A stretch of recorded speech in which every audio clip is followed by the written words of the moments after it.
All right, welcome everybody to Sound Out Sports. Mike Davis here, Fox 5 Las Vegas, coming to you from the den. We got National Rugby League coming to Las Vegas to Allegiant Stadium.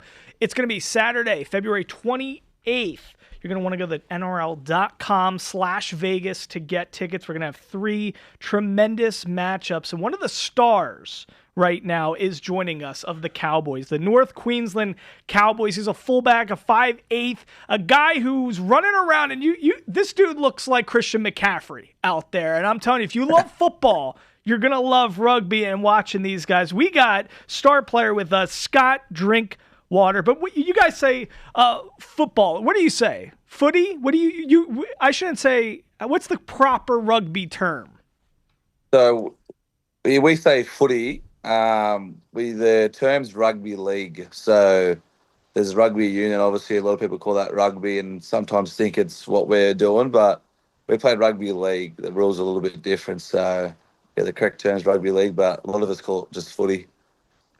Footy rugby league. You've done it all, man. You were part of, the Nines in Perth. You were named player of the tournament, leading the Cowboys to the title. So you're like, you're a superstar in this sport. When you go to the supermarket, do they tackle you, asking you for autographs and selfies and pictures? What is it like a day in the life of Scott Drinkwater?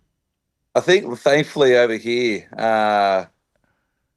Australians aren't as crazy about, I guess, sports people or stuff as what they are in America. So we can actually go to the supermarket and we're obviously not as high name to those people as well. But I mean, we do go out and you have to take photos and sign a few things and people say hello to you and that. But it's not as crazy as what I guess the American celebrities and sports people are what are they used to, I guess. I mean, they're probably so used to us. Where I live, it's a smaller place and a lot of other places, so they're so used to seeing us. So they're pretty respectful and they tend to leave you alone a bit. I gotcha. Guy from Australia. Listen, here in the States, in Vegas, we're getting ready for National Rugby League. We love ourselves some football, right? We love NFL football. A lot of guys have transitioned from rugby to the NFL. One of my favorites, an offensive lineman, he's like 6'8", Jordan Mailata. Have you ever gone up against some of these guys? And when you see a rugby player convert to the NFL, how much does that wow you? Thankfully, I didn't have to verse Jordan. I was meant to play a game against him, but I ended up playing a different game after him. So I sat there and watched this on the sidelines for a bit. And my position, you at the back, and he made a lot of line breaks, or I would have had to attempt to tackle him. So thankfully, I didn't have to play him. I mean, a guy that I played with at the Cowboys came over to America and did like the preseason camp with the New York Jets. Oh, wow. He's one of my best mates now, Valentine Holmes. Played 2 trial games, but then obviously didn't make the 53-man squad after that, so he come back. But look, speaking to him, he says it's a lot different. The athletes over there that are playing the game, they're second to none. So for people to be able to go there, give it a crack, it's be so tough. And unless you're Jordan, who's got absolute size on his hands, it'd be very tough for, I guess, a faster guy to go and try and make it. I can't imagine even trying to take down a guy like that. Tell us, when did you first recognize within yourself, because you got to be tough to play rugby, that you liked getting hit, that it was okay? There's two types of people in the world. There's people that are okay with that physicality, and there's people who are not. The first time you really got popped and you were like, oh, wow, like this is not fun, but I can handle it. How old were you? I grew up with 2 older brothers, so I was probably kind of used to it since I was a young kid and started playing footy when I was 5. So I think you love the game so much. So I loved it growing up. I don't think you worry about all that stuff too much because you just love playing the game. But so at times I guess you probably do got to be a bit sick in the head to play the game when we play. I'm probably a bit more not as mental as a few other boys that play out there, but growing up to older brothers, you get used to all that contact stuff as a young kid. You got to be a little mental. I like what you're saying there. I didn't say it. You said it. Teach us a little bit. Playing fullback, playing 5/8. Tell us the difference between these two positions, because I saw you kind of started as a fullback in your career and you've made some transitions. I even saw, at one point you were like fifth in the NRL in try assists with like 19. So you've accomplished a lot of statistical like achievements. But tell us a little bit about the sport for people here in Vegas who are coming to see National Rugby League for the first time. Give us a breakdown of fullback and 5/8, and what's the distinction there?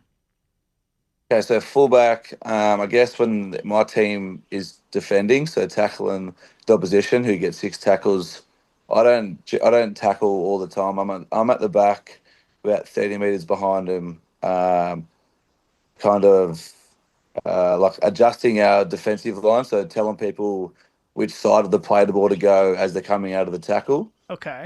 So I've got to be a bit switched on there in terms of understanding how many plays we need on the right side of the play of the ball and the left side Okay. of the play of So the it sounds ball. kind of like a linebacker in the NFL a little bit. Yeah, yeah, yeah. Adjusting on the run, you'd Okay. say. And then on 5/8, you're obviously in the front line defending. So you're making tackles against all kinds of people, the forwards, the outside backs, like the bigger blokes, the smaller blokes. You got to tackle everyone. Then also you in attack. In attack, the 5/8's kind of like the quarterback. Um, Not the halfback as much, but they are kind of like quarterback. They still call plays, run the plays, be first, have their hands on the footy at times. And then fullback, you're generally like the running back, as they say. You receive the ball off the quarterback, off the halfback 5/8, and you can also pass the ball. And you got to have a bit of skill about you as well in terms of passing and making decisions and executing with how the defense reacts to when you get the ball. So um, they're a bit similar with the ball, but defensively they're totally different. And I enjoy playing fullback more than 5/8. I don't got to tackle too much. Right. It's interesting because watching some of your highlights, you're doing the Christian McCaffrey thing, then you're also doing the Luke Kuechly linebacker thing. I saw you. I mean, dude, you got some jets. You're fast. I mean, and what it's crazy is that, in the NFL, we see all the pads, right? Like it's hard to see the physique of some of these guys because there's shoulder pad. There's so many, in rugby, it's like, man, you guys are just wearing a t-shirt, and it's like, and shorts, and it's crazy seeing the physicality of this kind of stuff. What's the worst thing that's ever happened to you playing footy? Like, what's the worst injury? Um, Touch wood, I've actually been pretty lucky to have not received too many. I have ruptured my pec, so I ruptured off the bone. So that was about a 13 week. I was out for 13 weeks of surgery. Yeah. So that's probably the worst that's happened to me.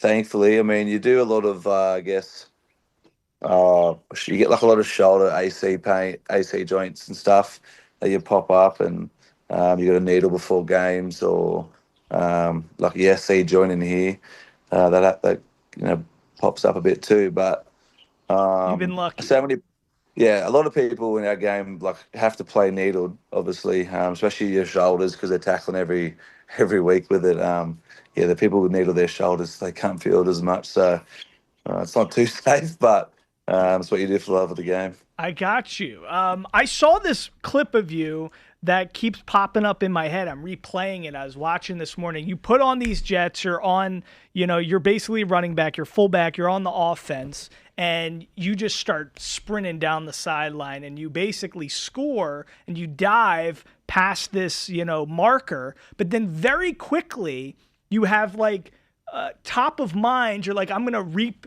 After you dove, you position yourself in a different area, more center, to set your team up for success afterwards. Can you explain to me what that was? Because I have no clue what you were doing there, but it was a very heads up play, as they would say in the States. Yeah. So where we like score our try, so we got to kick the goal from. And I'm actually the goal kicker, so I think about it a bit more than everyone else. But um, I didn't think that I grounded the ball on the ground when I dove then. I thought I'd stayed up because that defender kind of rolled me over. So I tried to reposition and run under the goal post so I could kick the goal because that's worth 2 points when you kick the goal and it's easier in front than on the sideline. So that's all I was trying to do. Unfortunately, the ref said that I grounded it back out in the sideline, so I had to kick it from Oh, the sideline, not gotcha. in front. So you're But yeah, trying that's to all that is. position for the kick, and you're also the goal kicker too. Yeah. Wow. So is it rare in rugby to have a guy who's doing all this different stuff to be a utility player, or are Scott Drinkwater like one of the unique, you know, footy players who really does this kind of stuff? Or Uh, nah, a lot of, I guess, yeah, halfback, 5'8", and fullbacks do a lot of the goal kicking. They're blokes who have grown up kicking the footy a lot, being more on the skilled side of the game. So it's not too unusual for, I guess, blokes like me and stuff to goal kick as well. Um, it's tough. It's a lot of, obviously you got a lot of more pressure on you because you get 2 extra points if you kick it. yeah. In the NFL, those guys lose their job if they miss about three in a row. So um, luckily for us, that doesn't really happen to us. That's a little different. Come in here to Vegas. How excited are you and your teammates to be coming to Vegas and play at Allegiant Stadium where the Raiders play? This venue, man, is amazing. The 28th, you got to make sure of February, make sure you go to NRL.com/Vegas. How excited are you and your teammates to just be coming to Vegas and, kicking off a new season in Vegas? Yeah, we're extremely excited. I think the last 2 years, been able to watch other teams go and play at that mad stadium. Um, have, I guess, probably 25,000 fans from Australia and UK come over and travel and watch everyone play. It's exciting that we get our turn to play under the bright lights of Allegiant Stadium as well. I mean, looks like an incredible stadium, how they can move the grass out and back in. Enclosed roof, that's another pretty cool thing. And then obviously the whole Vegas strip and the bright lights and everything about that's going to be awesome too. We get to go out over a few days, a week and a half earlier, or about a week earlier than before we play. So we get to have a bit of downtime to experience a few things. We've got a few keen golfers too, so we're looking to play at the Wynn Hotel, which Oh, yeah, that's a good course. I know you love golf. Your dream foursome is you, Brady, Tom Brady, who was on this show. I got to tell you, Scott, there you go. Tom Brady was, so you're in good company already. Tiger is the other guy in LeBron. How good are you at golf? I'll play off about 14. I'm not like crazy good. I'm not bad though, but just that handicap's about inconsistent. But I just love the game. I love it. It's so challenging, and I mean, being out there with your mates, it's pretty fun. So hopefully, you can call the win up. You got to book 5 days before you want to play there when you're not staying there. So hopefully, there's a few time slots left for us, and can get out there. And it looks like a once in a lifetime course. So hopefully, Tom might come play with us. Hey, he should join you guys. Who gets more girls in Australia? For rugby players or soccer players? Oh, And how many girls come up to you and do the whole "you're a tall drink of water" kind of joke? You probably get that all the time, right? I get that all the time. Not from girls, more so from little kids. But yeah, I don't know who gets more girls. Probably rugby league's probably more known over here as like people being the higher criteria. But there's a lot of good-looking soccer players that I'd say get a few probably Okay. down in Melbourne and stuff. But yeah, Sydney was whoever's got more money in it. Hey, that's how it works. Listen, in a different life, I should have been a rugby player, but man, when I tense up watching some of these clips, you guys are tough as nails. The North Queensland Cowboys are going to be coming here. There's going to be 3 matchups going down February 28th, Saturday. February 28th. Tickets are at nrl.com/Vegas. One of the superstars of the sport you're going to get to see. Not just ladies, not just guys come up to this guy and say, "You're a tall drink of water." Little kids come up to this guy and say, "You're a tall drink of water." It's Scott Drinkwater, one of the best players in the sport. Scott, thanks so much for joining us and hanging out. We hope you have a great time golfing at the Wynn, but also have a great time at Allegiant Stadium and put on a show for us. Thanks for having me. Appreciate it. Yeah, get out there and come watch us play. We can't wait. Thanks so much for spending some time We'll see you on the 28th of February. Thanks, man. Thank you.